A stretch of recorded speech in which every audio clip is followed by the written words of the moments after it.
tela, então, para apresentar, só um minutinho, e aí a gente já inicia também.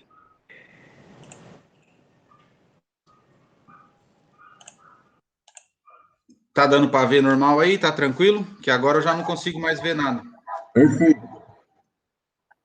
Então, beleza. Então, nós vamos para a nossa última aula, tá? Desse tema que a gente está trabalhando, para fazer aí mais uma vez uma recapitulação do que a gente tinha falado. Na primeira aula, então, a gente falou um pouquinho sobre o que era o marxismo, como que surgiu, quem foi Karl Marx, quais eram as ideias, né, que surgiram ali com ele. Depois nós falamos na última aula sobre como que esse marxismo que surgiu lá em 1820, mais ou menos, 1870, naquela época, como que ele veio parar nos nossos dias de hoje, né, através do marxismo cultural.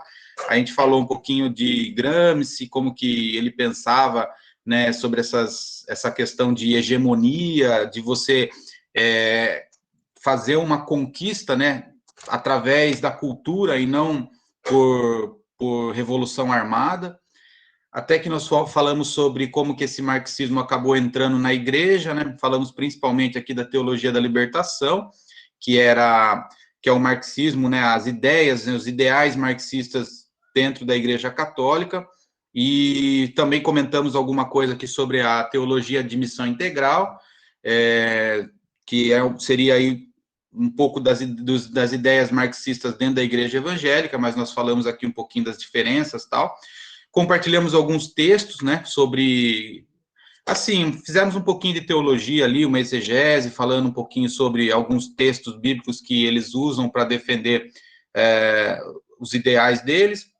Então, hoje nós vamos entrar aqui na última aula e eu vou tentar trazer como que esse marxismo ele tem influenciado as nossas vidas nos dias de hoje e diretamente, tá? Porque às vezes você fala assim, mas isso daí é questão política, não tem nada a ver com a minha vida, eu não gosto de política, eu não me envolvo com essas coisas, então isso daí não é para mim. E, na verdade, nós vamos ver que toda aquela ideia que surge lá com Karl Marx, ela vai se remodelando, ela vai se repaginando até chegar nos dias de hoje, e nós vamos ver aqui que eles continuam trabalhando para influenciar diretamente as nossas vidas, né? Então, eu vou falar um pouquinho sobre globalismo, tá? Tem uma diferença aí entre globalização e globalismo. Parece que são as mesmas coisas, mas não são, tá? A globalização, se a gente for definir, seria um processo histórico, natural e constante, onde as culturas vão se fundindo ao longo dos séculos. Então, a globalização é aquela história que a turma fala, o mundo foi ficando cada vez menor, né? Com a chegada da internet, celular hoje em dia. Então, assim, é tudo muito perto. Então, sai uma notícia na China, em questão de minutos, você já está vendo ela ao vivo na televisão, no celular, no WhatsApp, em tudo quanto é lugar. Isso aí é globalização, né? É aquela coisa assim de diminuir o mundo de tamanho, né? Mas isso é um processo normal, isso daí é uma coisa que as culturas elas vão se tocando, né? Então você imagina que antigamente, quando não tinha toda essa facilidade de informação e principalmente a questão da internet e tudo mais, então você imagina que o que acontecia no interior da Ásia, lá num país no interior da Ásia, aquilo não iria sair dali, ia ficar naquele lugar. Dificilmente as coisas iam expandindo, iam tocando outras culturas, né? Então, seria através de mercadores que vão visitar uma cidade, aí descobre ali alguma coisa, depois leva a informação para outro lugar. Então, a coisa era muito devagar e o mundo ficava muito separado. Então, as culturas elas iam ficando bem típicas, cada uma da sua região. Mas isso tem diminuído, esse tal da globalização. Mas e o globalismo? O que seria, então, o globalismo? O globalismo já é o nome que a gente dá para um plano determinado de controlar as culturas e pensamentos dos povos. Então, assim, o globalismo seria você tornar o mundo uma só cultura.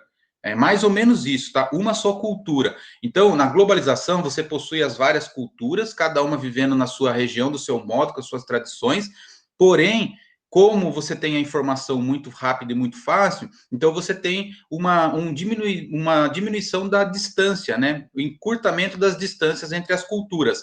Mas o globalismo não, já seria um plano determinado para fundir essas culturas e formar uma cultura só, uma cultura universal, né, que não necessariamente precisa ter um governo universal, tá? Tem muitas pessoas que confundem isso e falam, o globalismo nunca vai acontecer porque jamais nós vamos ter um governo só para o mundo todo. Eu também acho que não vai ter um governo só para o mundo todo, até pelo tamanho e pela complexidade que isso seria. Mas o que está em curso não é um governo único, e sim uma cultura única. Nós vamos entender aqui o porquê, tá? Então, primeiro eu vou fazer aqui um link entre Karl Marx, né, como eu falei, que surgiu lá em 1800 e pouco, até Soros. Quem não conhece, Soros eu usei como um exemplo é uma figura aí, uma das grandes fortunas do planeta no momento, né? Ele é um camarada que trabalhou e ganhou sua fortuna no ramo de investimento, em bolsa de valores, essas coisas, né?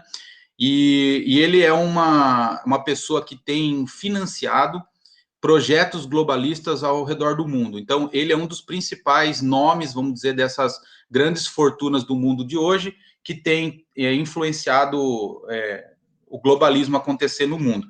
Então, eu fiz aqui um linkzinho entre eles, vamos ver.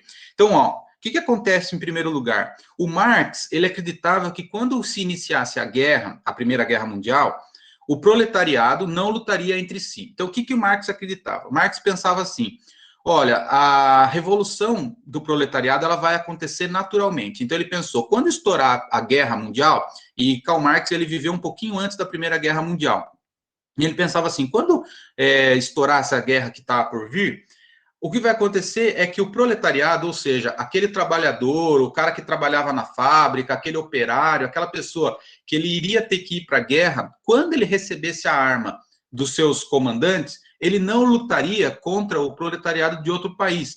Pelo contrário, eles se uniriam e eles virariam e matariam, vamos assim dizer, os seus burgueses, aqueles que os comandavam, e eles então tomariam ali os meios de produção e aconteceria então a revolução armada que Karl Marx sempre acreditou que aconteceria. Então ele pensou assim, o proletariado da Rússia, ele não vai atirar no proletariado da Itália, ou da França, ou de outro país. Eles vão se unir por conta de ser da mesma classe social. Mas o nacionalismo falou mais alto e lançou por terra todo esse sonho de revolução do proletariado. Então, Karl Marx, ele achava que a classe social falaria mais alto e não o país que ele nasceu. Então, não importa se ele era proletariado da Rússia ou da Itália ou de qual país fosse, ele não achava que o fato do país em que a pessoa veio fosse influenciar. E, na verdade, o que a gente sabe é que quando uma pessoa vai para a guerra, ela vai lutar pelas pessoas que ela deixou em casa, né? Então, quando um soldado vai para a guerra, ele vai lutar pela família dele que ficou na casa dele, ele vai lutar pela casa dele, ele vai lutar pelo bairro dele, pelos amigos dele, pelos vizinhos dele e por tudo que ele deixou para trás, ou seja, ele vai lutar pelo país dele. Então, o sentimento nacionalista, ele fala muito mais alto do que o sentimento de classe social. É isso que ficou constatado ao longo desse tempo. Então, os líderes que achavam, né, que queriam implementar o comunismo de Marx, eles perceberam que eles iam precisar acabar com o nacionalismo para conseguir impor uma sociedade pautada na economia, que é o socialismo. O que é uma sociedade pautada na economia? É uma sociedade em que tudo que vai ditar naquela sociedade, todas as leis, todas as regras, vão ser baseado na economia. Por isso que Karl Marx acreditava que se você acabasse com a desigualdade social, então você transformaria a Terra num paraíso. Né? E é isso que eles defendem até os dias de hoje, que todo o problema da humanidade está na desigualdade social. Uma vez que você acabar com a desigualdade social, a humanidade não tem mais problema. Nós já falamos bastante sobre isso na primeira aula, tá? Isso daí é totalmente contrário à cosmovisão cristã. Nós sabemos que o problema não está na desigualdade social, e sim no homem, né, no pecado original, que nós sabemos que o homem é que tem problema, e não a sociedade. A sociedade ela é um reflexo do homem. Então, se você tem uma sociedade desigual, é justamente porque os homens são desiguais. Então, se você tem rico oprimindo o pobre, é porque você tem homem ganancioso, que você tem homem que é avarento, que você tem maldade, você tem todos aqueles problemas inerentes ao ser humano. Né? Mas, enfim, nós não vamos voltar nisso, senão a gente vai perder um pouco de tempo.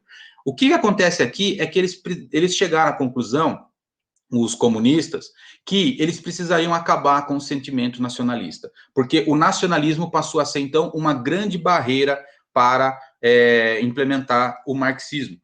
Então, o movimento globalista, ele é justamente a arma para fazer ruir o nacionalismo. Nós vamos ver aqui que na essência do globalismo, o que acontece ali? Eles querem destruir o nacionalismo, né? Que é o sentimento de nação. Então, é você ser brasileiro, você ser americano, chinês, japonês, entendeu? Eles querem fazer ruir isso. Então, para fazer ruir o nacionalismo, é necessário acabar com as tradições e culturas. Então, o que determina uma nação? Além dos seus limites geográficos, que isso daí você pode até mudar. Por exemplo, Israel, por um bom tempo, não tinha limite geográfico, né? Eles ficaram sem ter uma terra deles, mas nem por isso eles deixaram de ser uma nação, porque o sentimento de nação, ele está relacionado às tradições e à cultura daquela nação. Então, por exemplo, você sabe que você é brasileiro, não porque você mora no Brasil, porque se você estiver morando nos Estados Unidos, no Japão, na China, onde quer que seja, você vai continuar sendo brasileiro. Por quê? Porque você tem as culturas e as tradições do Brasil, né? Então, na medida em que você vai, sim, se despindo dessas culturas, dessas tradições, aí sim você vai deixando de ser brasileiro. Você pode até incorporar aí uma nova nacionalidade baseado na onde você esteja morando, desde que você comece a incorporar essas tradições e culturas locais. Então, o que o nacionalismo tenta? Olha, se a gente destruir as tradições e as culturas de cada país, então, mesmo que esses países continuem tendo nomes diferentes ou que continuem em regiões geográficas diferentes, você vai ter uma destruição do nacionalismo. As pessoas vão ser todas, vão falar todas, vamos dizer assim, a mesma língua, não literalmente falando assim, mas vão pensar igual, vão ter tradições iguais, vão ter culturas iguais, vão ter leis iguais, e aí você vai ter uma unidade de cultura no mundo. Então, a maneira de se realizar isso, como que eles fazem isso? Eles fazem através de ideologias e leis que desconstruam as tradições e culturas dos povos. É a tal da agenda globalista. Então, o que é a agenda globalista? A agenda globalista nada mais é do que um conjunto de leis e ideologias que vão sendo implementadas nos mais diversos países. Então, por exemplo, as leis que vêm aqui no Brasil, que são votadas no Congresso, muitas delas, elas já vêm prontas, né, de centrais globalistas no mundo. Então, a mesma lei, o mesmo projeto, da mesma maneira que ela é redigida aqui no Brasil, é a mesma que vai tentar passar no Congresso da Argentina, que vai tentar passar no Congresso dos Estados Unidos, que vai tentar passar no Congresso da Espanha, que passa no Congresso da Alemanha. Você entende? Eles criam uma lei, um projeto de lei, e esse projeto de lei, ele tenta ser passado em vários lugares ao mesmo tempo. E para isso, aí é que entra, então, as grandes fortunas do planeta. Por quê? Eles é que vão financiar e eles é que vão patrocinar para que essas leis se tornem, então, de fato nesses países. Então, até que eu coloquei aqui, ó, em cima da ruína deixada pelo globalismo, será edificada, então, uma sociedade pautada pelo poder econômico. Então, uma vez que eles colocam leis e destroem as culturas e tradições dos países, então você vai ter ali um país, vamos dizer, sonso, que não tem uma cultura e uma tradição definida. E em cima disso eles vão criar uma sociedade pautada pelo poder econômico. E isso interessa as grandes fortunas. Então você vai falar assim para mim, Fábio, mas o que isso tem a ver? As grandes fortunas têm de interesse no globalismo. As grandes fortunas, elas têm interesse de que, para eles, se amanhã, no futuro, nós tivermos um planeta que ele é todo pautado pela economia, e não mais culturalmente, e não mais pelas tradições, e muito menos pelas religiões, então, as grandes fortunas é que vão ser os grandes líderes do planeta. Isso interessa para muita gente que tem projeto de poder, que deseja o poder, que almeja ter esse tipo de poder, tá? Mas, na verdade, para nós aqui, que somos um curso da igreja, até trouxe muito bem essa última frase aqui, que eu coloquei assim, ó, o fato é que tudo isso vai muito além de governo de homens, tá?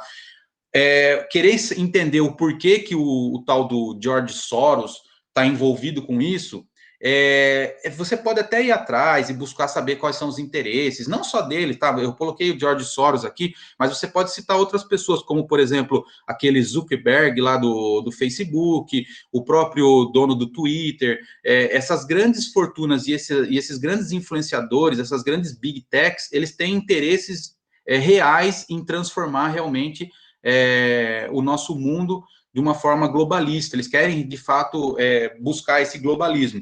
Mas o que eu coloquei aqui, Efésios 6:12, e depois eu vou até encerrar com esse texto, então eu vou ler ele mais para frente, mas aqui nós sabemos que tudo isso vai muito além de governo de homens, né? Por trás de tudo isso, existe ali o inimigo, existe realmente aqueles que querem destruir principalmente os princípios de Deus na Terra, para gerar mais sofrimento, mais morte e muito mais problema para a humanidade. Então, vai muito além disso. Agora, o que é essa agenda globalista que eu falei ali, que eles tentam passar nos congressos, nos plenários aí, nos parlamentos do mundo todo?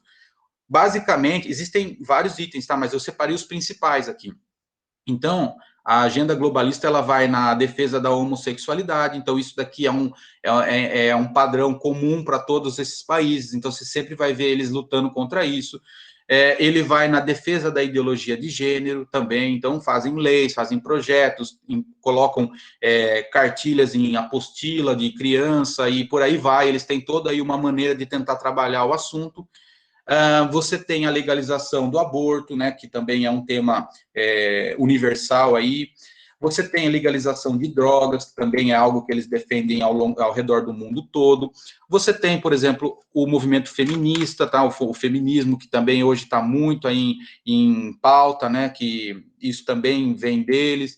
Você tem o desejo da destruição da família, que eles chamam de patriarcado, que talvez esse seja hoje o que está mais em evidência, o que você mais ouve essas pessoas falar, os progressistas mais têm atacado é o patriarcado, né? Vocês vão lembrar que na aula passada eu comentei com vocês, até recebi do irmão Robson da igreja, o vídeo daquele padre, né, o Birajara, que descobri que era conhecido do Fulvio da Clébia de infância, né? Ele comentou comigo a semana passada, o padre Ubirajara era conhecido deles de infância, e tem um vídeo dele falando sobre esse termo, patriarcado, sendo usado pela Igreja Católica na campanha da fraternidade desse ano de 2021. Então, na Semana Santa, a Igreja Católica tem lá a campanha da fraternidade, onde eles levantam alguns temas para que os seus fiéis fiquem atentos, e uma das coisas que eles colocam lá é a destruição do patriarcado, porque, segundo eles,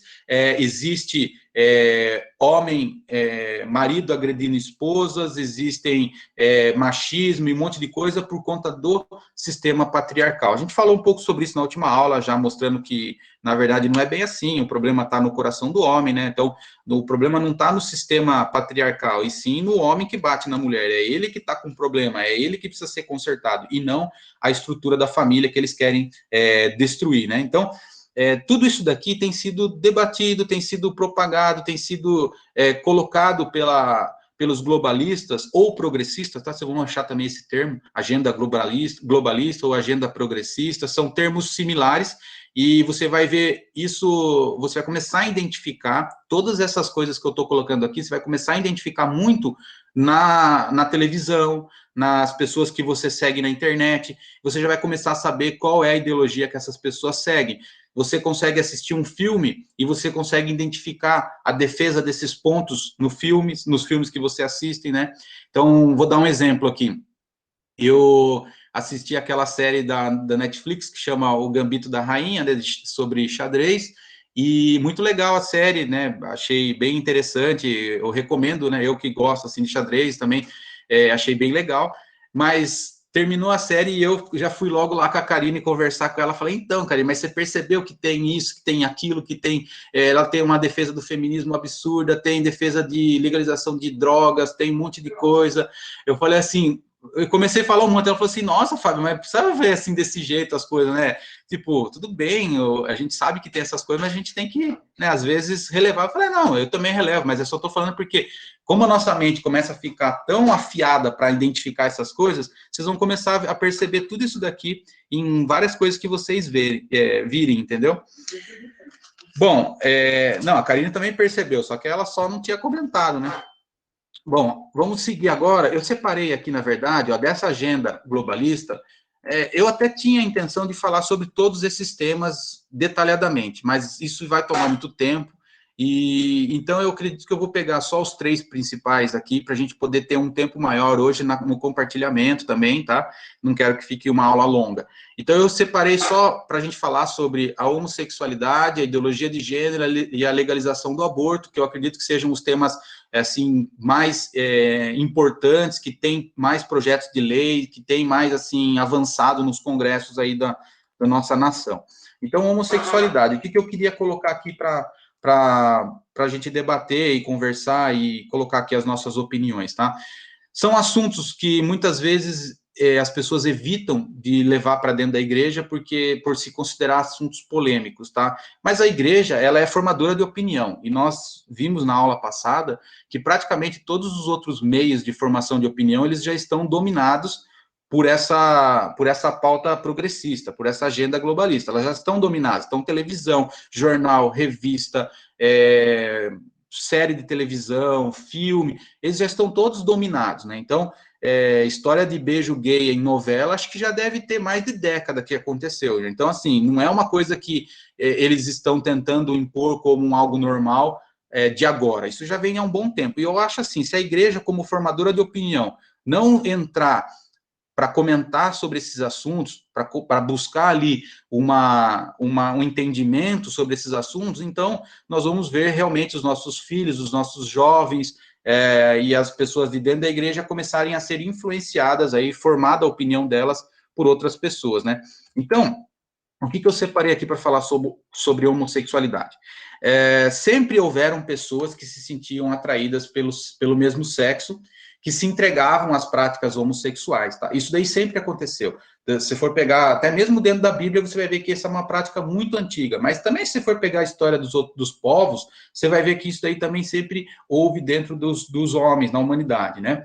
Porém, aí qual que entra o problema? Uma coisa sempre houveram essas práticas. Outra coisa nas últimas décadas, principalmente aqui no Ocidente, e nós sabemos o porquê no Ocidente, nas últimas décadas, baseado na aula passada, aquela tentativa da escola de Frankfurt de destruir, né, aquelas três colunas que eu falei, Jerusalém, Roma e Atenas, né, que compõem ali a cultura ocidental. Então, nas últimas décadas, o Ocidente ele tem sido, de fato, alvo de um bombardeio sobre essas questões globalistas, tá?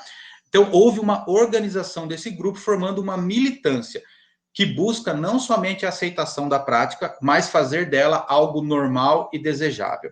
Então, aqui tem um primeiro ponto. Homossexualidade. Antigamente, era reprimido, com violência, então você tinha inúmeros casos aí que vocês vão lembrar dos skinheads que batiam, matavam pessoas nos trens, nos metrôs lá na Inglaterra, na Alemanha e principalmente também nesses países da Europa, mas também nos Estados Unidos, e em todo lugar sempre houve muita violência, morte por conta disso. Então vamos lá, unir-se para buscar os seus direitos, para fortalecer na sociedade como evitar esse tipo de situação, legal, legítimo, acho isso que seria uma evolução da sociedade, você defender aqueles que estão sofrendo por qualquer que seja o motivo, seja pela cor da pele, ou seja pela opção sexual, seja o que for. O problema essa militância, ela não se reservou a somente isso. Vamos buscar aqui os nossos direitos e principalmente buscar aqui leis que nos protejam. Não foi só isso. Na verdade, eles foram além disso e eles querem fazer da prática homossexual algo normal e desejável. Isso daí você vai perceber através das inúmeras tentativas de colocar isso em material didático, como a criança tendo que buscar um relacionamento com pessoas do mesmo sexo para ela poder saber e decidir qual vai ser a orientação sexual dela. Então, isso daí vai já muito além do que, na minha opinião, seria o ideal para defender a homossexualidade. O movimento LGBT+, ele conseguiu dominar a opinião pública, que ela já é progressista, eu estava falando aqui isso para vocês, de modo que já iniciaram há algum tempo ataques à igreja e à cultura ocidental. Então, assim, é aquilo que eu falei, eles não estão mais organizados para se defender, para se proteger daquilo que era mal para eles, mas pelo contrário, eles se organizaram para atacar a igreja e a cultura ocidental. As pessoas perderam o direito de discordar da prática homossexual. Se você discordar, então já virá o rótulo de homofóbico, intolerante, discurso de ódio e etc. Então veja lá, hoje não é questão de que seja errado você agredir um homossexual. Isso é errado, sempre foi errado e sempre deveria ter sido corrigido esse problema na sociedade. Mas se você discorda da prática, você fala assim, olha, eu não concordo, eu acho que não deveria ser assim. E você tem os seus motivos, podem ser eles bíblicos, como nós vamos ver aqui que existem vários textos bíblicos que nos respaldam a isso, ou pode ser simplesmente por uma escolha. Se você emite essa sua opinião, então você vai ser taxado como homofóbico.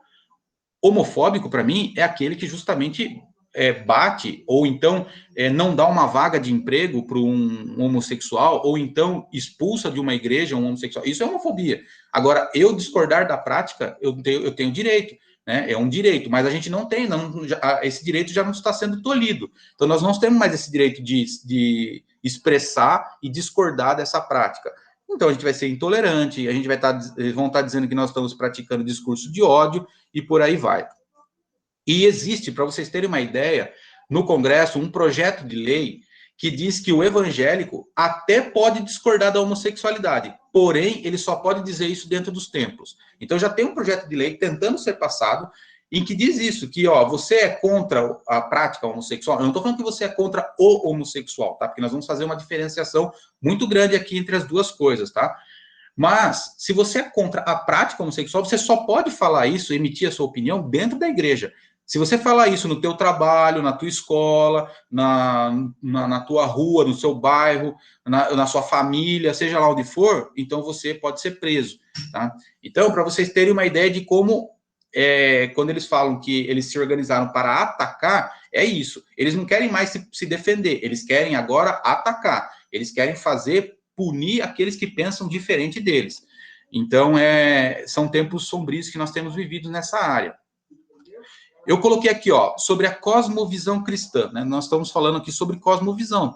Nós estamos falando sobre a cosmovisão progressista, globalista, que defende a homossexualidade, e nós vamos falar também o que diz a cosmovisão cristã. Eu separei aqui alguns versículos, tá? Primeiro versículo, Romanos 1, 24, 27, né, que diz assim, por isso, Deus entregou tais homens à imundícia, pelas concupiscências do seu próprio coração, para desonrarem o seu corpo entre si, pois eles mudaram a verdade de Deus em mentira, adorando e servindo a criatura em lugar do Criador, o qual é bendito eternamente. Amém.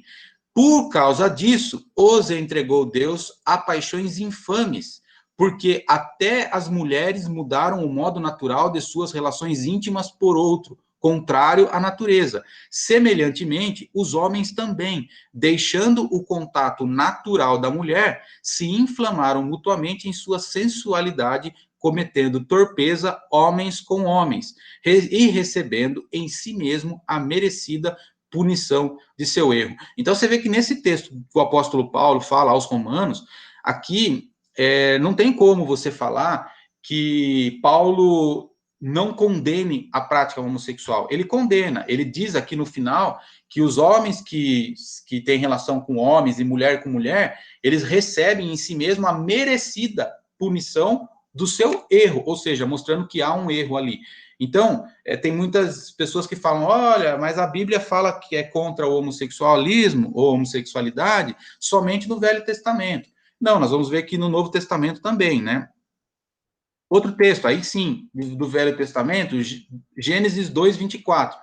Por isso deixa o homem pai e mãe e se une à sua mulher, tornando-se os dois uma só carne. Então, eu até usei esse texto de Gênesis 2 para falar sobre a constituição da família. Então, em Gênesis 2, Deus constitui a família tal qual ela deve ser. Ali existe um princípio de Deus na hora dele formar a família. Então, quando ele usa esse texto, deixa o homem, pai e mãe, e se une à sua mulher, ele está querendo dizer que o homem, ele vai sair e não vai se unir a outro homem.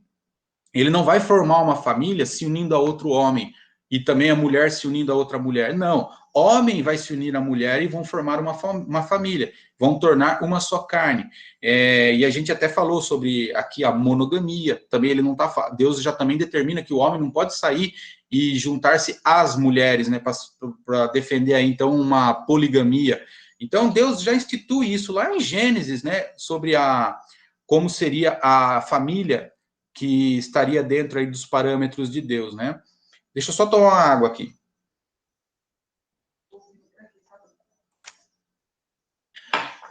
Levíticos 18, 22, ele já é mais direto, né?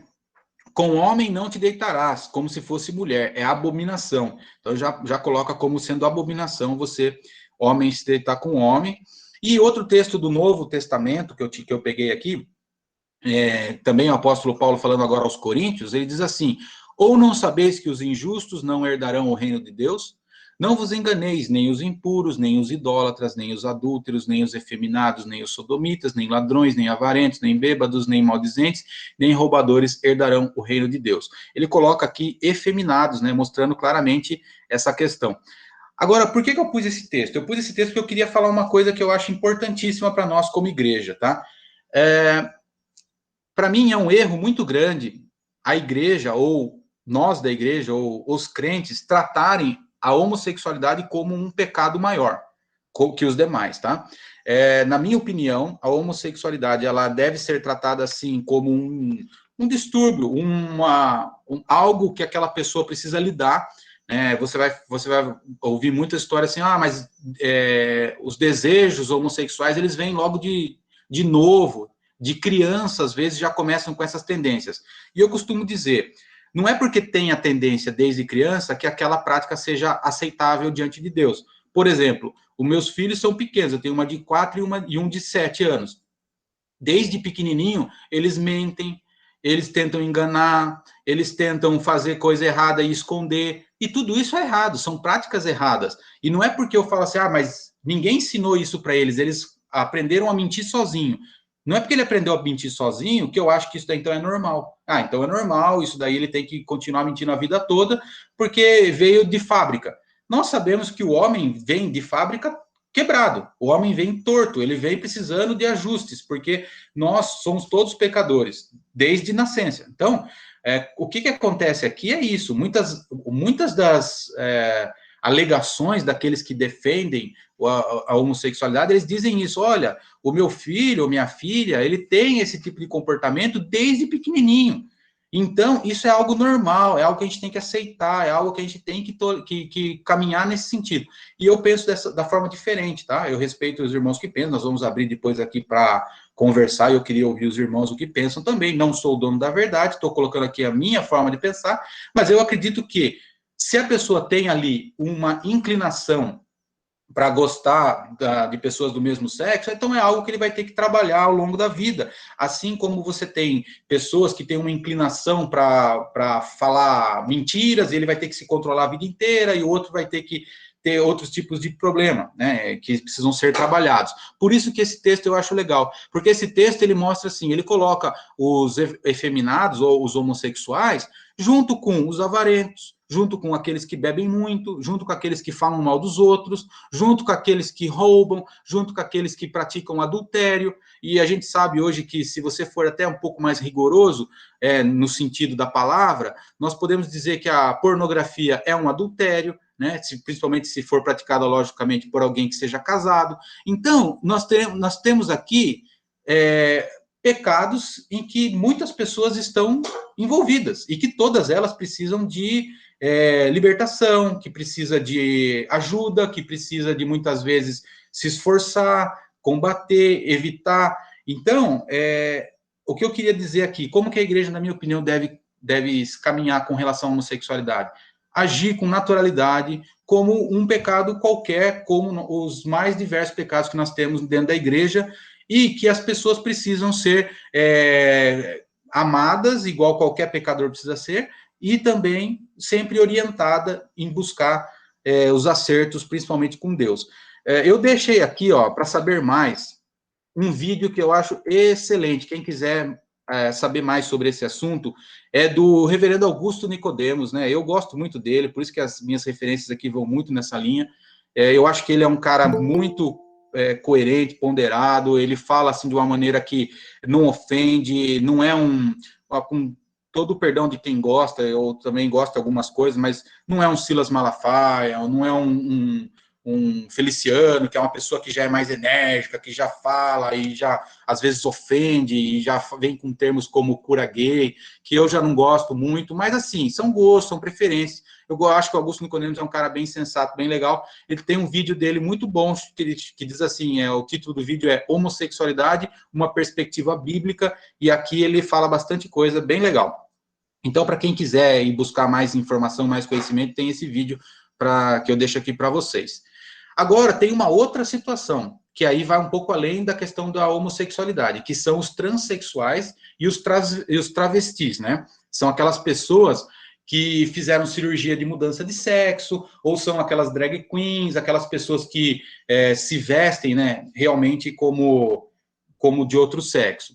Bom, aqui, ó, é uma questão que elas atacam diretamente um dos principais atributos de Deus, na minha opinião, que é a infabilidade, a infalibilidade e a inerrância. Por exemplo, quando você fala assim, ó, eu vou fazer uma cirurgia de sexo porque eu nasci homem, mas na verdade eu sou mulher e eu sou uma mulher dentro de um corpo de homem, então eu preciso mudar o meu corpo para se adequar a quem eu sou.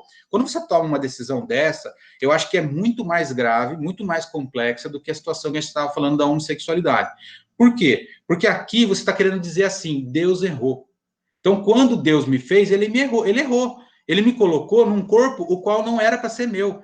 Ele errou porque eu sou uma mulher, mas eu vim dentro de um corpo de homem, ou o contrário.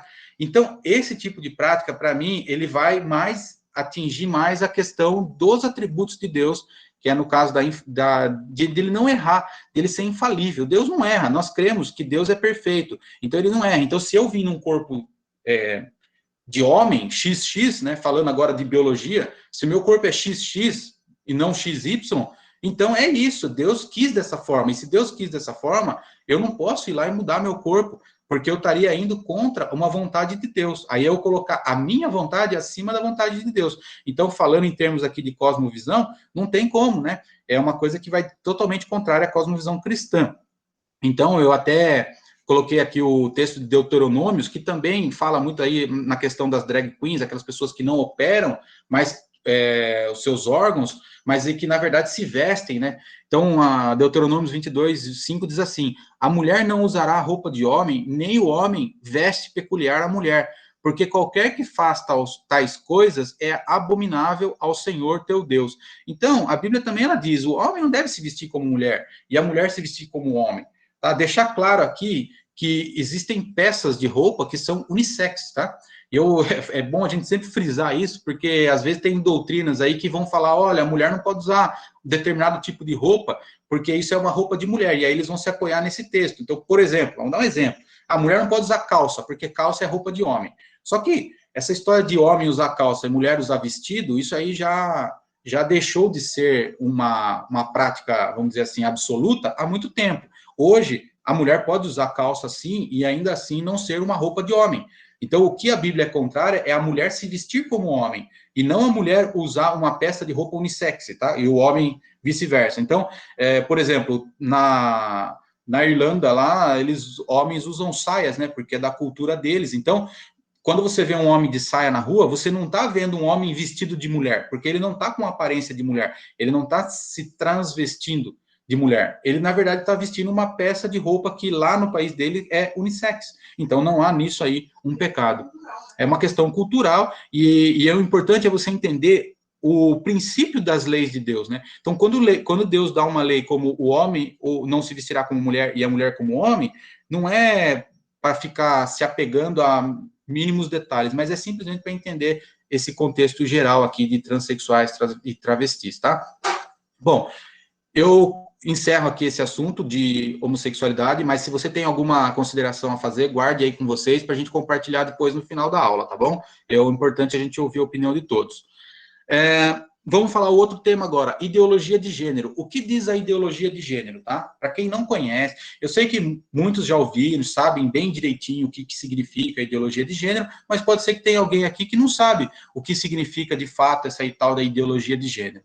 A ideologia de gênero, ela diz que os gêneros, o que é o gênero? É o masculino e feminino, tá? Então, quando nós nascemos com um corpo masculino e um corpo feminino, e além disso, nós nascemos com um gênero, ou seja, eu tenho um gênero masculino, a mulher tem um gênero feminino. Só que isso daí a sociedade está tentando desconstruir dessa forma. Então, eles estão tentando construir como você pode nascer num corpo de homem, mas o seu gênero ser feminino. Ou você pode ter um outro tipo de gênero, e aí eu já até me perdi já na quantidade de gêneros que você pode ter. A ideologia de gênero, então, diz que os gêneros se constroem socialmente, a partir de uma escolha do indivíduo. Então, o que eles defendem? Infelizmente, tem muitas pessoas que estão seguindo nessa linha. Você tem um filho, seu filho nasce. Ele pode nascer como menino ou como menina, tanto faz. Mas, na verdade, o seu filho, você não vai criá-lo como um menino. Se ele nascer num corpo de menino, você não vai criar ele como um menino. Você vai criar ele como um ser unissex, um ser que não tem um gênero definido. E aí, então você vai comprar para ele uma boneca e um carrinho.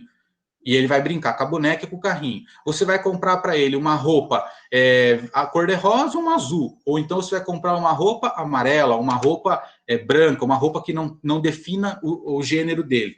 E aí você vai criando essa criança dessa forma. Você não fala para ela que ela é nem masculino nem feminino. E quando ela for crescendo, ela vai escolher qual é o gênero que ela vai querer, se ela vai querer ser menino ou se ela vai querer ser menina. Isso é a tal da ideologia de gênero. Eles acreditam que, na verdade, nenhuma criança nasce do gênero masculino ou feminino, e que, na verdade, quem cria esse gênero são os pais, são a sociedade, e no caso é a sociedade que cria o gênero para ele. É a sociedade que define, olha, você vai ser menino, você vai gostar de menina, você vai brincar com as coisas de menino e você vai se comportar como menino. Eles acreditam que é a sociedade que impõe isso para a criança e não uma escolha da criança. Então, eles querem que a sociedade não interfira e que a criança tome essa decisão sozinha futuramente.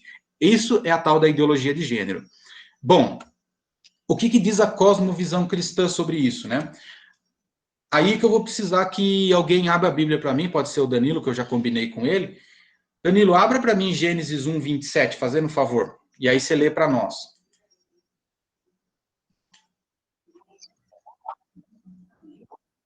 Isso.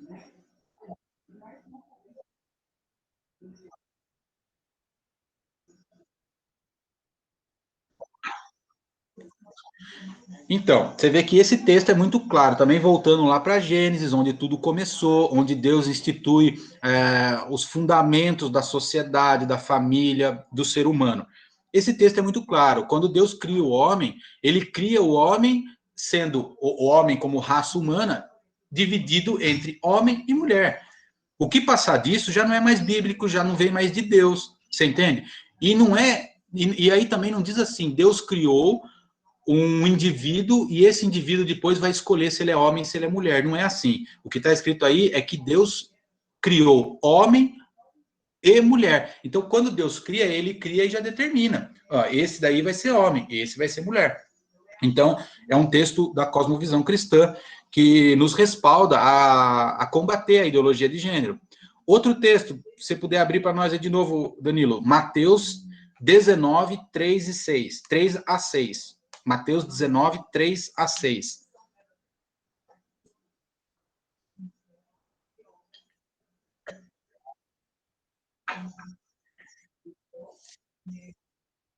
Isso.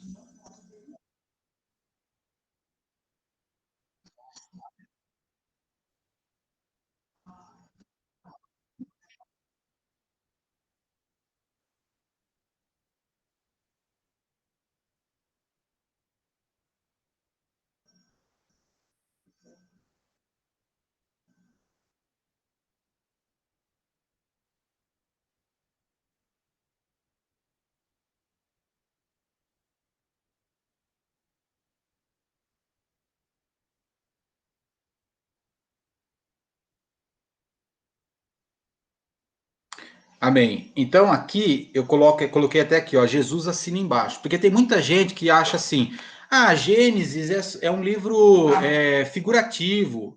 Gênesis não é literal. Deus não criou exatamente dessa forma. Deus não instituiu exatamente dessa forma. Isso daí é tudo literal.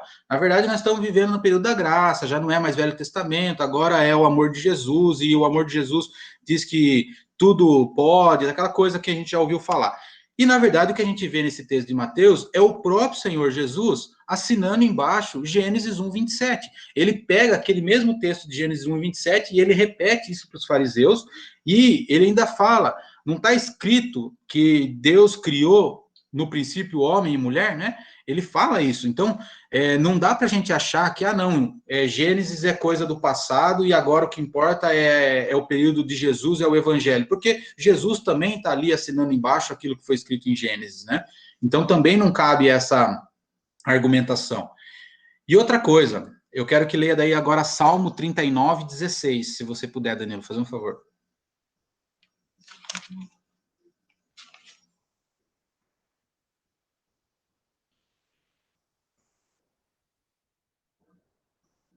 Dezesseis.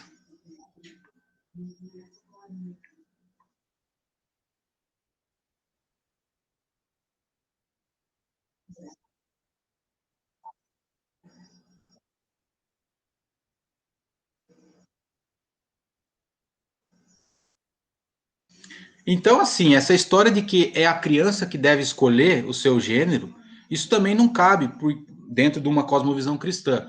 Porque a Bíblia é muito clara em dizer em Salmos, né, quando ela diz que, mesmo quando ainda estava no ventre da mãe, Deus já tinha escolhido e determinado os dias daquela pessoa. Então, você acha que Deus vai determinar todos os dias da vida de alguém, mas não vai determinar o gênero?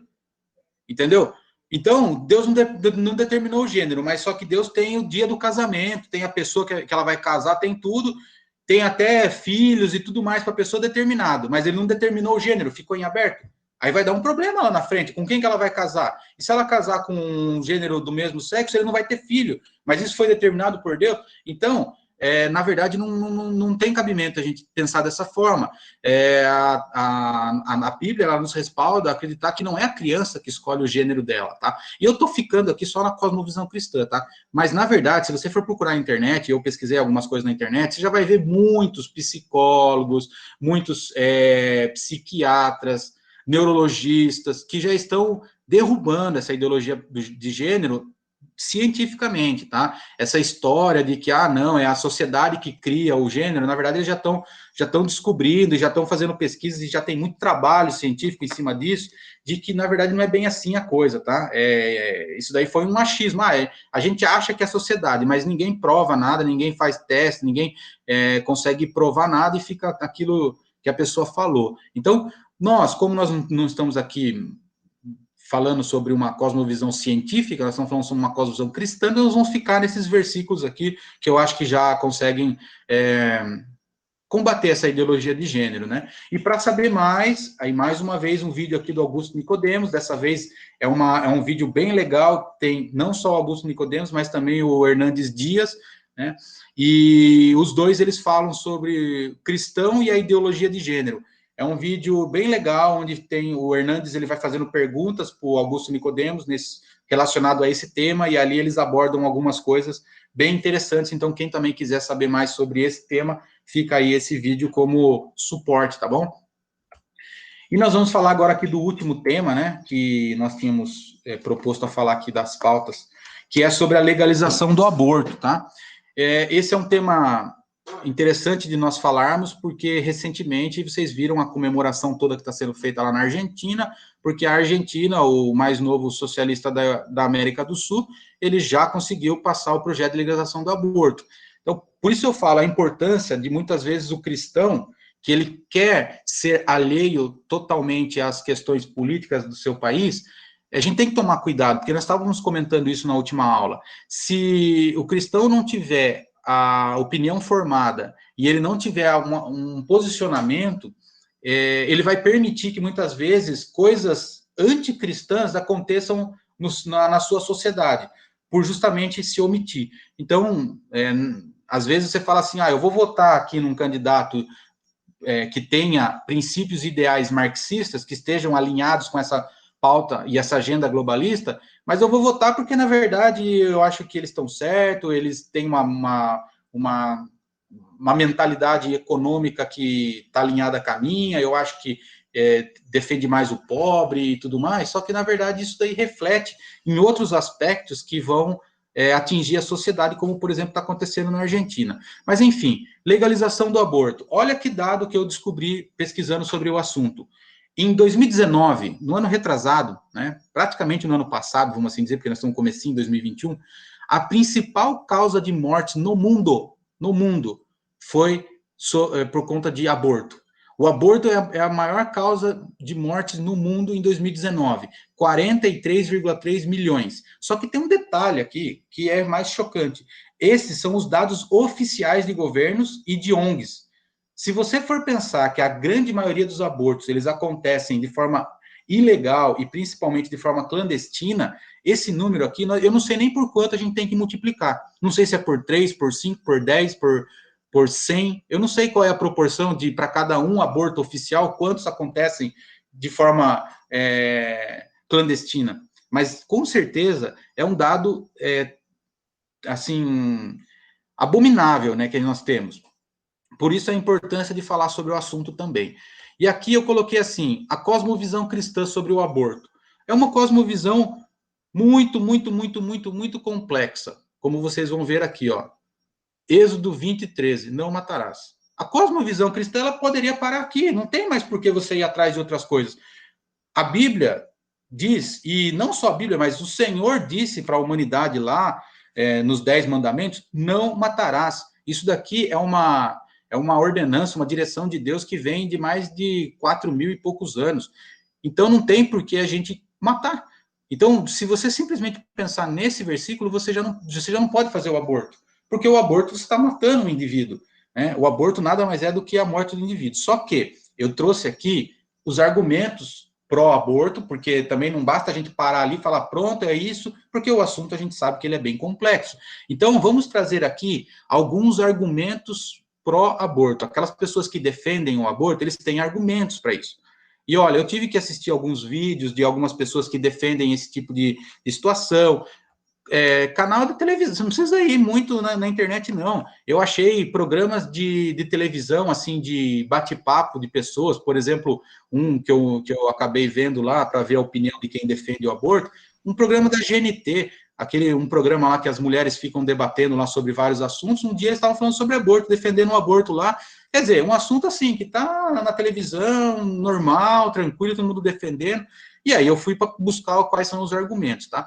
Bom, o primeiro argumento, esse daqui é um argumento antigo, tá? Esse a gente já não vê mais hoje em dia, mas ele é aquele primeiro argumento que diz assim, que o sopro de vida vem com o nascimento. Então, antigamente, acreditavam que a criança ela só recebia o fôlego de vida, né, o sopro de vida de Deus, só no momento que ela nascia. Por isso que era na hora que a criança chorava, que tirava a criança da barriga da mãe. E na hora que a criança chorava, é que pronto, ali então veio o fôlego de vida. Só que, após o advento do aparelho de ultrassom, né, então quando inventaram o aparelhinho de ultrassom lá que você põe na barriga da mãe, aí não tem mais como acreditar nisso, porque a criança já se mexe, a criança já tem vida lá dentro, né, desde muito tempo. Então, esse daqui é um argumento muito antigo, que a gente já nem ouve mais, né? Mesmo esses que defendem o aborto, eu não ouvi nada nessa linha, mas eu quis registrar aqui porque era um argumento antigo. Agora vem alguns argumentos que você ouve ainda nos dias de hoje. Então, primeiro, o segundo argumento, ainda que tenha vida, o feto não tem consciência. Tá? Então, isso é uma coisa que eles defendem. Olha, por mais que você vê lá no ultrassom a criança se mexer, o coração bater e tudo mais, a criança ela não tem consciência. Então, quando você aborta ela, quando você, vamos supor, mata aquele bebezinho, ele não tem consciência do que está acontecendo, ele não sabe, ele não está ali sofrendo, não tem nada. Só que nós temos alguns aspectos aqui que vão contra esse argumento. Por exemplo, você já vê claramente batimentos cardíacos dos bebês, eles alteram conforme ouvem a voz da mãe. Isso daí é uma coisa que é comprovada, você tem vídeos que você consegue ver isso. Então, o médico está lá fazendo ultrassom na mãe, a hora que a mãe fala com a criança, o batimento cardíaco do bebezinho altera, então, mostrando que ele tem uma consciência do que está acontecendo ao seu redor. Outra coisa que vocês já devem ter ouvido, até trabalhos de pesquisa científica nesse sentido, é de bebês, assim, que ainda no ventre da barriga, ouvem músicas, né?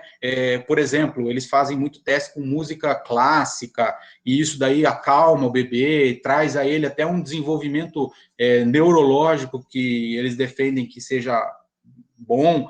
E muitas mães colocam até mesmo louvor para as crianças ouvir ainda na barriga, e aí isso dá uma diferença, mostrando que a criança está ali dentro, mas ela está totalmente alheia ao que está acontecendo ao redor dela. E para mim, assim, o que é o mais chocante de tudo, não sei se alguém aí da nossa turma teve a oportunidade já de ver vídeos de bebês tentando fugir de sugadores, né? O que são esses sugadores? São alguns aparelhos mais, assim, agressivos que fazem o aborto dos bebês, né? Então, eles introduzem esses sugadores no útero da mãe e puxam a criança, e dentro desse sugador já tem as lâminas ali que já fazem todo o serviço de triturar todo o bebê. Esse tipo de vídeo eu já vi, já tive esse desprazer de ver a pessoa introduzindo esse sugador para tentar pegar o bebê e o bebê no ultrassom fugindo dele. Né? Então é terrível, coisa assim assustadora, mas mostrando que também eles têm ali uma consciência.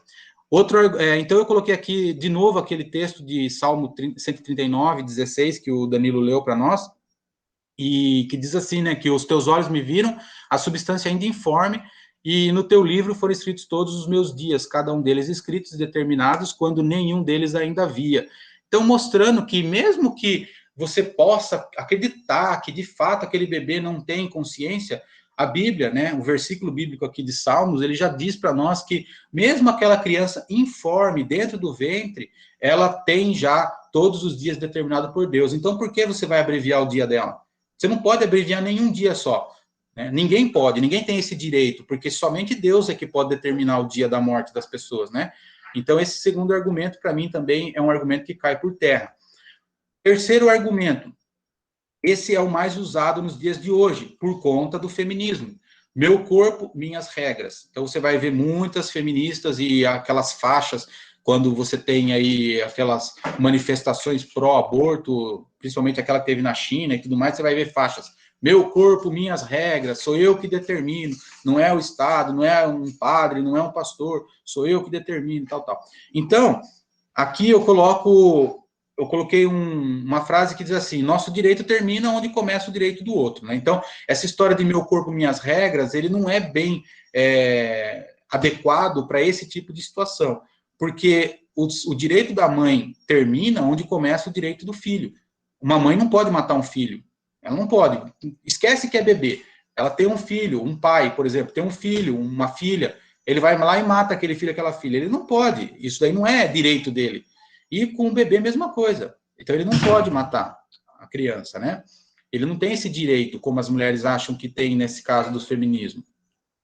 E aí eu coloquei aqui um texto de Coríntios também que diz assim: acaso não sabeis que o vosso corpo é santuário do Espírito Santo, que estás em vós, o qual tendes da parte de Deus e que não sois de vós mesmo? Então, além de tudo, você não pode nem, a gente não pode nem maltratar o nosso próprio corpo. Ainda que aquele feto fosse algo do corpo da mulher, ela não poderia fazer isso, porque o nosso corpo é templo do Espírito, e você não pode mutilar teu corpo, você não pode tirar um pedaço do teu corpo e falar assim, o corpo é meu, eu faço o que eu quero, porque diante de Deus nós vamos prestar conta também, tá? Porque Ele nos deu um corpo, né? E aí o que a gente está fazendo com esse corpo? Você vai se mutilar, você vai arrancar pedaços do seu corpo? Ainda que, como eu coloquei aqui, né? O feto não é um corpo da mulher. Então, quarto argumento. Esse sim talvez seja o mais polêmico e o que gera mais controvérsia, vamos assim dizer. O aborto em caso de estupro. Tá? Então, o aborto em caso de estupro, ele é defendido por muitas mulheres, por muitas pessoas, por muitos homens, por muitos, talvez, juízes aí. Então, qual que é aqui, o que eu coloquei a respeito disso? primeiro, que um erro jamais justifica outro, tá? Então, não vamos achar que porque uma mulher sofreu um estupro, isso é um erro, isso é um problema muito sério, muito grave, mas que se você vai abortar uma criança, você também não pode falar que isso está justificando. Então, você está criando um segundo erro em cima do primeiro, tá? Agora, o que eu vou falar aqui? Qual que, na minha opinião, seria o ideal? O ideal para uma mulher que sofre o estupro é não abortar. Na minha opinião, o ideal é ela levar adiante a gestação e criar a criança. Tá? Esse seria o mundo ideal, o mundo perfeito, a mulher totalmente madura e totalmente, assim, firmada com a vontade de Deus, na minha opinião. É difícil? É difícil. É quase impossível? Talvez seja quase impossível, porque se fosse comigo, não sei se eu conseguiria também. Não estou aqui falando assim, tem que fazer isso porque é assim mesmo, é fácil, tem que ser assim, está escrito que é assim, pronto, acabou.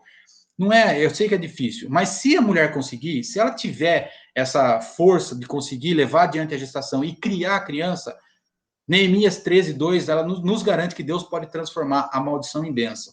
Então, aquela criança que surge de um ato que foi uma maldição, vamos assim dizer, um ato mal, uma maldade, ali Deus pode transformar todas as coisas e aquela criança pode vir a ser um grande homem, uma grande mulher de Deus que vai fazer uma grande diferença na humanidade. Isso pode acontecer, isso é possível. Então, se a mãe tiver, vamos dizer assim, coração, tiver força para conseguir fazer isso, esse seria o ideal. Mas outra solução, aí não é aquelas que conseguem, legal, vão ter o galardão do Senhor. Mas quem não consegue, leva adiante a gestação e entrega a criança para adoção. Porque tem que lembrar que a criança também é uma vítima. Então, aquele bebê que está sendo gerado por um ato abominável, que foi um estupro, mas ela também é uma vítima na situação. Ela não pode pagar com a vida dela por um erro que ela não cometeu. A criança é a menos culpada de todas. Então, se a mãe puder, ela leva adiante a gestação e, olha, não tenho condições de criar, é um trauma psicológico que eu não consigo vencer, é algo que marcou demais a minha vida e se eu ficar com essa criança, eu vou lembrar daquilo, eu vou lembrar daquela pessoa, eu não vou conseguir. Então, entrega para adoção. Quantos pais, quantas pessoas estão aí loucas, desesperadas para ter um filho dentro de casa, para poder criar, para poder amar, para poder cuidar? Então, eu sou a favor de liberar para adoção. Então, essa foi esse quarto argumento, o aborto caso de estupro. Mas se você pensa diferente de mim, guarda aí que nós vamos compartilhar daqui a pouquinho. Está acabando a aula aqui já. Outra questão que tem aqui é o quinto argumento, é que a gestação põe em risco a vida da mãe. No caso da gestação pôr em risco a vida da mãe. Aí até eu coloquei aqui, ó, que esse, para mim, é o único caso em que o aborto deve ser levado adiante, após decisão médica. Então, por exemplo, o médico chegou e falou, olha, mãe, a sua gestação está complicada e se a gente levar adiante a sua gestação, nós vamos colocar em risco a sua vida.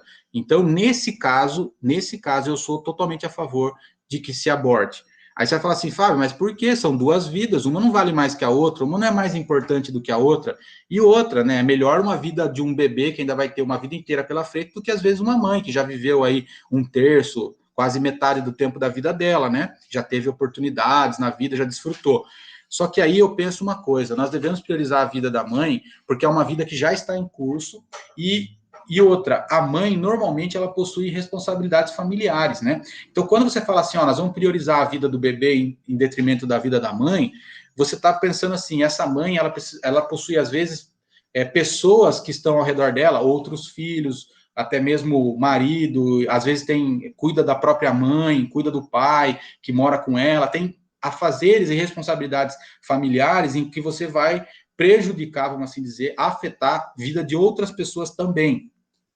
Sem contar que a mãe, a criança que vai nascer, ela já vai ser uma criança que vai nascer e vai ser criada sem já uma mãe, num lar totalmente já comprometido por falta da mãe. Então, nesses casos, eu acredito que deva se interromper a gestação e, na verdade, ainda priorizar a vida da mãe, tá? Então, acabando, o último argumento que eu coloquei aqui pró-aborto é falta de condições financeiras. Também muitas pessoas alegam assim, isso, inclusive, essa argumentação eu não ia pôr. Eu coloquei ela porque eu acho um absurdo, mas eu coloquei porque nesse programa da GNT que eu estava assistindo na internet, eu vi uma das mulheres falando assim, porque às vezes a mãe não tem condições de criar e ela não é obrigada a ter o filho e tal, uns argumentos desse tipo, então eu fui obrigado a colocar. E aí eu me lembro muito de uma história da mãe conversando com o médico, né? Que é uma história, por isso está com E aqui, não é um fato verídico, mas imagina que a mãe chega no médico e aí ela descobre que ela está grávida, ela faz o exame lá, o médico fala, olha, parabéns, né? Você está grávida e essa mãe ela vai na consulta com o médico junto com o filho dela. Ela já tem um filho de 8 anos e ela chega no médico, o médico fala, olha, parabéns, você está grávida, vai ter outro filho. Ela fala, não, doutor, nós vamos ter que interromper essa gestação. Não, mas por quê? Não, porque eu não tenho condições de criar esse filho. Nossa, minha vida é muito difícil. Eu já tenho esse outro aqui, que é o Joãozinho, ele tem 8 anos, e é muita despesa, muito gasto. Eu não consigo, eu não vou conseguir dar uma estrutura para essa criança. A gente precisa interromper. Aí o médico olha para ela e fala assim: eu tenho uma ideia melhor. Vamos fazer o seguinte: vamos matar o Joãozinho. Vamos matar o Joãozinho de 8 anos e você leva adiante a gestação. Porque, na verdade, você vai estar matando de qualquer jeito um filho seu, então tanto faz, e ainda melhor, a gente não põe em risco a sua vida, porque um aborto sempre corre um risco de ter ali uma hemorragia, alguma coisa e vai pôr em risco a sua vida. Você é doido, médico? Imagine que eu vou matar meu filho, olha o meu filho, eu amo ele. Pois então. Né? Então, assim, essa historinha retrata muito essa questão de querer abortar por questões financeiras. Não tem cabimento, mas infelizmente eu coloquei aqui porque tem pessoas que defendem esse ponto de vista nos dias de hoje, às 3, 4 horas da tarde na televisão. Então, infelizmente a gente tem que falar sobre isso. Bom, irmãos, aqui eu vou fazer um resumão do nosso curso para quem até mesmo faltou aí nos dias, eu fiz aqui só um resumo para a gente encerrar o curso. Então, uma linha do tempo. Eu gosto muito de estudar em linha do tempo. Quando você estuda linha do tempo, você pega a sequência das coisas e você consegue memorizar melhor e perceber um link entre essas coisas. Então, lá em 1842, surgimento da filosofia marxista com Karl Marx e Engels, né? Então, estou relembrando aqui lá a primeira aula. Surgiu em 1842 essa filosofia. E em 1921, nós temos, então, o marxismo cultural, ele surge com Gramsci, na Itália, né, buscando uma hegemonia marxista através das culturas, então, sem armas. Né? Lembrando que lá o marxismo de Karl Marx, eles defendiam que deveria haver uma revolta armada para se tomar o poder, e Lenin e Stalin seguem muito nessa linha, né, que virou depois conhecida como o stalinismo, o leninismo, e aí você vai encontrar até hoje aí muitos marxistas que são leninistas, stalinistas, são pessoas que defendem a luta armada e a tomada de poder e mortes e tudo mais. Mas, grande se não, o marxismo cultural não é nessa linha de mortes e de armas, porque eles viram que essa linha não colava muito na cultura ocidental. Então, eles instituíram, ou eles começaram a trabalhar no marxismo cultural, tentando buscar uma hegemonia através da cultura. E aí você tem, na intenção de reunir os principais pensadores marxistas, lá em 1923, para lutar contra essa cultura ocidental, surge a Escola de Frankfurt. Então, a Escola de Frankfurt, o que ela foi? Ela nada mais é do que uma reunião de pensadores marxistas daquele momento que queriam atacar e destruir a cultura ocidental, porque a cultura ocidental, né, ela se mostrava um grande obstáculo para conseguir implementar o marxismo na sociedade da maneira que eles queriam. Então, eles criam essa Escola de Frankfurt. A Escola de Frankfurt tem ali, que vocês vão lembrar, a teoria crítica, que é o quê? Um conjunto de documentos, de livros, de revistas e tudo mais, artigos que vão começando combater essa cultura ocidental, né? Atacar os pilares da cultura ocidental. Em 1968, então, surge a teoria da libertação, que tem como propósito infiltrar a ideologia marxista dentro da igreja cristã, aqui no caso a igreja católica. Então, a teologia da libertação, ela vem justamente porque a igreja continua ali como sendo um empecilho para esses intentos marxistas, né? Continua sendo ali um baluarte onde eles não conseguem derrotar. A igreja é a maior formadora de opinião da sociedade, pelo menos aqui no Brasil ainda é, né? Em outros países já deixou de ser, mas aqui no Brasil é. E aí eles, na América Latina, né, porque a teologia da libertação surge na América Latina, então eles vêm com essa ideia de infiltrar dentro da igreja e tentar impregnar com ideais marxistas. E aí os dias atuais, que é o que a gente falou hoje. Então, buscando ruir o nacionalismo, destruir essa sensação, esse sentimento nacionalista e tradições culturais, surgem as pautas progressistas ao redor do mundo todo, que é o globalismo. Então, essas pautas, elas têm a ideia de desconstruir as tradições e a cultura local de cada país, para que você tenha uma unidade com relação a leis, costumes, o que pode, o que não pode. E aí, você tendo essa uniformidade, você não precisa nem ter um governo único, você vai ter todas as pessoas pautadas pela economia, né? Essa que é a ideia deles. Então, agora, depois desse curso, eu espero que todos nós possamos entender o porquê que igrejas são incendiadas, que foi quando eu comecei a aula dizendo, por que um movimento de esquerda lá no Chile, de repente, toca fogo em 2 igrejas? Agora, acho que a gente já consegue entender o porquê, né? O porquê que você tem cristãos perseguidos nesses países comunistas, como, por exemplo, a China, e não só na China, né, mas Coreia do Norte, China e tantos outros. Por que você tem perseguição e morte de cristãos? O porquê que nós temos, então, comemoração do aborto? Né? Por que as pessoas comemoram o aborto? Eu acho que aqui nós já estamos conseguindo entender tudo isso. Por que nós temos materiais didáticos com apologia à homossexualidade, à ideologia de gênero, como tantas outras coisas que a gente tem visto isso no nosso dia a dia? Eu até aconselho os pais aí que têm criança pequena, filhos aí adolescentes, dá uma olhadinha no livro, no material didático do seu filho, porque infelizmente essa questão ela já está impregnada nos meios de comunicação, né? E aí fica aquela pergunta, é possível ser marxista e cristão ao mesmo tempo? Então, diante de tudo isso que a gente viu, diante desse curso de 3 aulas que a gente viu, é possível ser marxista e cristão ao mesmo tempo? Não, é óbvio que, na minha opinião, não. Tá? Então, na minha opinião, se você tem um marxista dentro da igreja, das duas, uma, ou ele não sabe o que é o marxismo, e isso daí é muito provável que aconteça, porque as pessoas, elas são simplesmente pelo que falaram para elas, elas não foram atrás de buscar informação, de conhecer a raiz de tudo, de como surgiu, qual o propósito, como que isso veio para os dias de hoje. Então, a pessoa não sabe disso tudo. Então, ela acaba defendendo o marxismo, defendendo os ideais marxistas aí, sem, às vezes, até conhecer.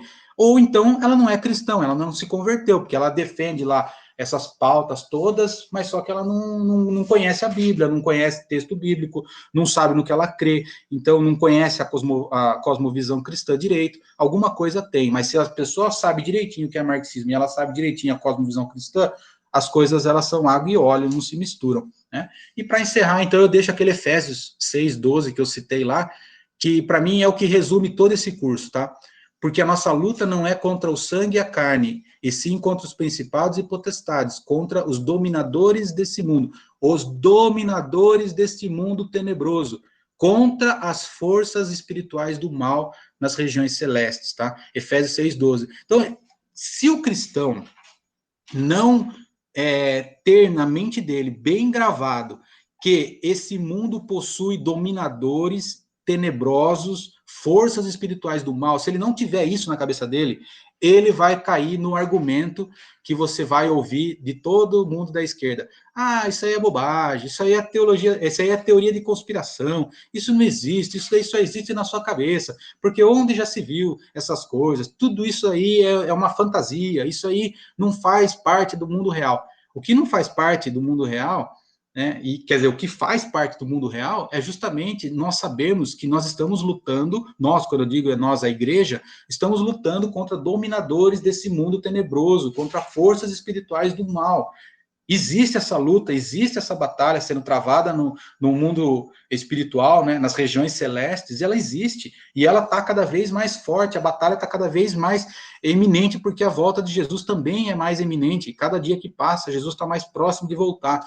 Então, essa batalha existe, o cristão não pode negligenciar isso, essa é a minha opinião, não pode, tem que se atentar, tem que ficar atento, tem que ficar vigilante, saber que nós estamos lutando contra isso. Até eu me lembro que, quando eu estava pesquisando para fazer esse curso, eu entrei num canal do YouTube que chama Dom Bosco, né, que é um centro Dom Bosco de... É tipo cursos de teologia que é dado para a Igreja Católica, né? E lá estava o teólogo que estava dando esse curso sobre marxismo. Antes de começar o curso, ele começa fazendo lá uma oração em latim. E eu não sabia, o cara estava fazendo a oração dele lá em latim. Eu né, sempre passava a parte da oração dele e começava direto no que ele estava falando. Até que um dia ele explicou, ele terminou a oração e ele explicou: essa oração é a oração